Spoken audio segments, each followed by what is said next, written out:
guys, welcome back to the channel, and got a little upload for you guys today. So the other day I went to locals for Yu-Gi-Oh! And ended up winning with Sky Striker. Guys, I got some comments talking about, I want to address the fact that, oh, why aren't you going to regional level? Okay, guys, regionals from me are just unobtainable at the moment when I play the Pokemon TCG. My money goes toward that. I do try to sponsor or support Yu-Gi-Oh! Locals as I can, but the fact of the matter is, a lot of Yu-Gi-Oh! Locals from where I live are an hour plus commute because the game is pretty much essentially dead in rural areas where like I'm from.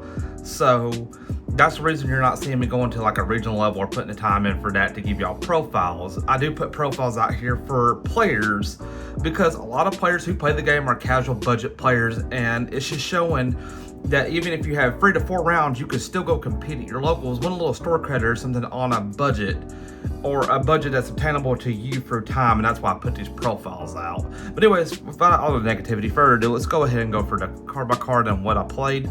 Guys, I am not no pro Sky Striker player. I have owned the core for a while. I played a little bit with the Eldritch build. I played it without Engage, played it with Engage, but some ratios may not be your lock-in, but that's what's cool. If you go buy the $30 structure decks, you have pretty much every card accessible to you outside of a few that I played in here, which are not hard to pick up. But anyways, this is the list I played. I played Free Ray and two Rose and 1 Rhoda. This gives me 6 names.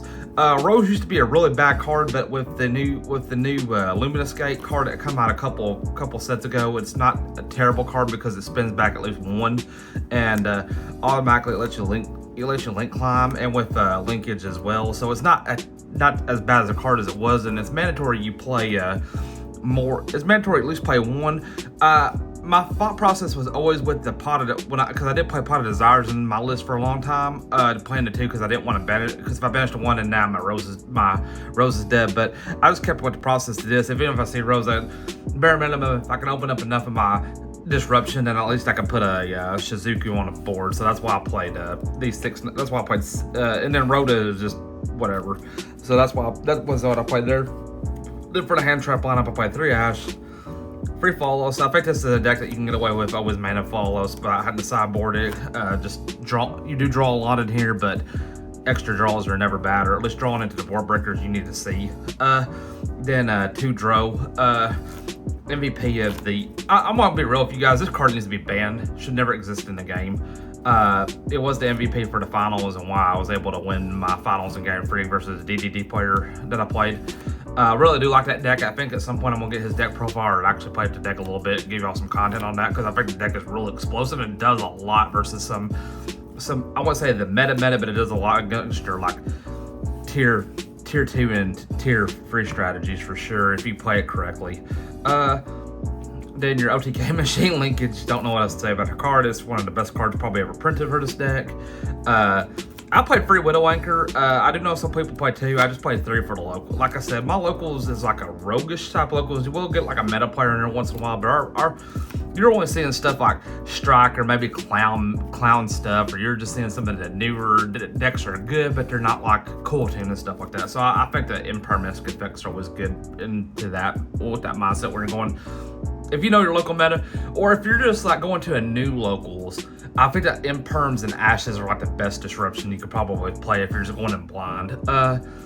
Another reason this deck is good, Engage Free. It says I search any card in the deck and then I draw a card if I have 3 or more spells. You know, custom, not once per turn. I played Double Luminous Gate. I didn't play the Free Rose, 1 because I was lazy and didn't want to dig my other one out. That was the biggest thing, but I do like the 2 Luminous Gate. While in the early game it's not that good, when you start getting to the grind game and its effect to spin back to and its effect to spin a board is just crazy. Sky Strikers, I think, if you're on the fence about playing Yu-Gi-Oh! Or you just want to have a deck that you can play casually just to learn, or a deck that's in a good investment, I think Striker is probably the best investment you can make, because I don't feel like Konami's ever just gonna off the deck to the shed again like it did in Eternal format. Because it is their mascot of the game. I mean, just going to be real, branded as Striker in 2026 as their mascot of the game. It's no longer the Dark Magician and Dark Magician and Blue Eyes like it once wasn't, the heyday of its life. And then for the last of the Striker spells I played, 1 Ego Booster, 1 one Shark Cannon, one Hornet drones. The only thing that I wish I would have had access to during this whole tournament would have been the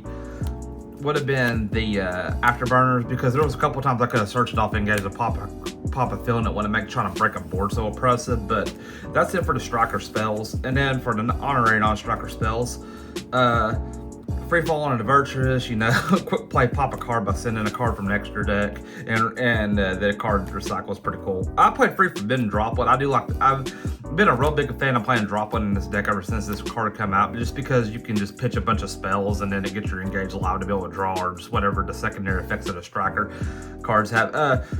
Fun fact is, a lot of the striker spells have a secondary effect if you have 3 more spells in the grave, and I think this was like the OG tutor to start just making this deck go crazy against spells in. Along with this, Upstart Goblin. I did find myself a lot of times siding this card out just because I didn't want to give him the life point gain to kill, but it's just consistency is there. Then, another reason I think this deck is really good is Radiant Typhoon Vision package.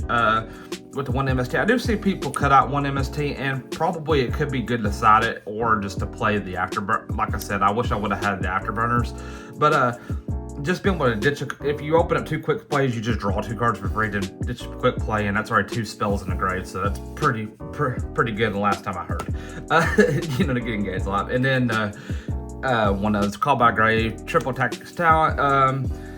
I know a lot of players are putting them into the sideboard just as what they're doing for now, but I haven't got myself to that far. And then I got myself to that far, I can't convince myself to not play them in the main deck. But and then for the links, we play the 1 Amatus. Unfortunately, it has a really good effect. It just never come up during the locals that I ever felt I needed it. It was just like pretty much linkage fodder.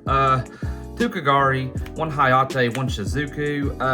I do know people are just playing 1/1/1. I do like having a Kagari because you can recycle them back with your Luminous Gate. I like having a double Kagari because there's just times it just comes up maybe going first that you just try to start tutoring some things through if your hand is just in that situation. The 1 Camellia, she is a niche card. If the only thing like you open up, for example, is like your token enabler and then like maybe a hand trap, you can just do this to Foolish Barrel than try to go through Kagari to combo. I mean, she sees more real estate probably in the mixed deck, like the decks you mix the strategy into versus the peer. The 1 Zeke, be able to banish something and then give herself 1,000 is pretty cool. The two Sky Striker Ace Zeros. Again, I probably would have played 3 of them. I was just too lazy to dig my 3rd one out. This card is that I truly believe this is probably the number 1 reason this deck is so good. The fact that you can grab any striker on summon, it can be summoned with Ray off the tag out effect, and the fact that it can just tribute itself to bring Ray and Rose from the deck or graveyard, and then pop a card. It's just insane. This card does a lot for the strategy. And then the last link I played in the deck was SP Little Knight. I have had times to where SP Little Knight has come up for testing. I didn't play it before, but I have had times where I'm just not locked and I'd rather just play this if I'm using the Widow Anchor to grab something to try to crack a board. And then same thing with the Typhon. I don't think it's the greatest card to play in here, but there is situations that I feel like I've lost a game where I feel like I was putting myself into a handicap playing the deck. Not if I would have had access to this, it would have been better. So I just say play that. I mean, you ain't got space anyways. Didn't fall on the Virtuous targets. I do know this is expensive, and if you can't afford it, either play like maybe under striker name or play double of this, and then you can just cut your Fallen and the Virtuous down to 2. That way the 3rd one isn't dead. And then for the last cards, I played an extra deck of just super poly targets because I did play super poly in the sideboard. And then for my niche sideboard, this sideboard is terrible. I just threw whatever I could together and just went on. I played free Ghost Ogre. Actually, this was a really good card. All my rounds that I sided that in and it come up at 1, it was really what stuck me into winning the game a lot of times. Then back row removal, I played 2 Lightning Storm, 1 Feather Duster, and then I just didn't know what to put there at 15, so I did play Evenly Matched. It was kind of funny because it did come up my round 1. I Evenly Matched, broke his board and just sit on Oppression, so I thought that was kind of funny. Not sure if that was the greatest call without having Tactics Thrust. I've been playing a lot of Tactics Thrust in my list, but lately I just noticed I just want to play stuff if I have it in hand or something. So that's why that doesn't have too much real estate to be activated. And then Hand Trap.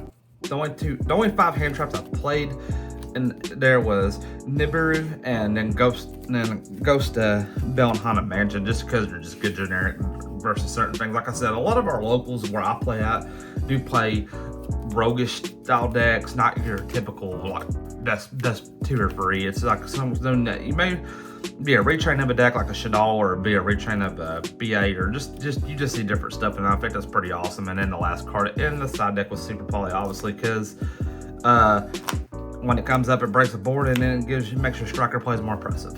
All right, guys. Well, this is the list that I played. Overall thoughts of the deck, I thought it was pretty fine. I mean, like I said, I'm pretty sure there's things that you could do, or if you're playing the deck a little bit more fluently than I am, that you may want to do for your ratios. Also, if you have like access to crowns, that is a really good card. I just don't have access to them. I don't feel myself paying $300 for a play set when I'm not playing at a high level at the current moment. But I hope you guys are enjoying the content I am bringing when I am bringing Pokemon, or I'm bringing Yu-Gi-Oh, because these are just my passions. And yeah, well guys, that's all for today's video, and I'll see you in the next one.